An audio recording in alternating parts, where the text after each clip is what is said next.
الحمدللہ رب العالمین والصلاة والسلام علی سید المرسلین، اما بعد۔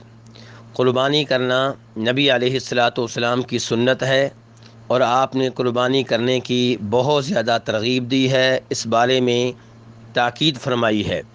چنانچہ آپ فرماتے ہیں، ابن ماجہ کی حدیث ہے کہ جس کے پاس قربانی کرنے کی گنجائش ہو، طاقت ہو، پھر بھی قربانی نہ کرے، وہ ہماری عیدگاہ کے قریب بھی نہ آئے۔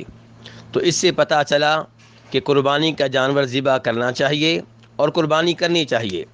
خود نبی علیہ الصلاۃ والسلام کی یہ سنت ہے، آپ کا طریقہ ہے، آپ عید الاضحیٰ کے موقع پہ قربانی کا جانور ذبح کیا کرتے تھے۔ آج کل کئی ایسے لوگ ہیں جو خود قربانی کرنے کی بجائے قربانی کے جانور کی قیمت غریبوں اور مسکینوں کو دیتے ہیں، بلکہ دوسرے لوگوں کو بھی اس بات کی ترغیب دیتے ہیں۔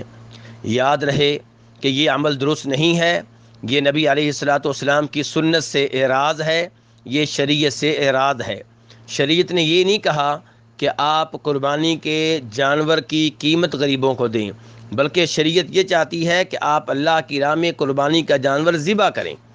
تو قربانی کا جانور ذبح کرنا نبی علیہ الصلاۃ والسلام کی سنت ہے، اور باقی رہا غریبوں کا بھلا کرنا، ان کے ساتھ اچھا سلوک کرنا، تو اس کے لیے یہ طریقہ اختیار کیا جا سکتا ہے کہ آپ اللہ کی راہ میں قربانی کا جانور ذبح کریں اور پھر اس کا گوشت غریبوں اور مسکینوں میں تقسیم کریں، تاکہ عید کے موقع پہ وہ بھی قربانی کے جانور کا گوشت کھا سکیں۔ اور غریبوں کی مدد کرنے کا ایک طریقہ یہ بھی ہے کہ آپ قربانی کا جانور ذبح کریں اور اس کے ساتھ ساتھ آپ غریبوں کو اتنے پیسے دیں کہ وہ بھی قربانی کا جانور ذبح کر سکیں۔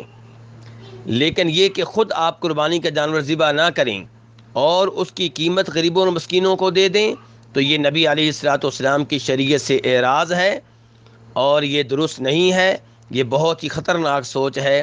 اللہ تبارک و تعالیٰ سے دعا ہے کہ وہ ہمیں نبی علیہ الصلاۃ والسلام کے طریقے پہ چلنے کی توفیق عنایت فرمائے۔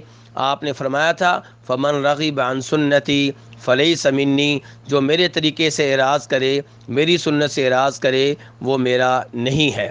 اللہ تعالیٰ ہمیں نبی علیہ الصلاۃ والسلام کا سچا پیروکار بننے کی توفیق عنایت فرمائے۔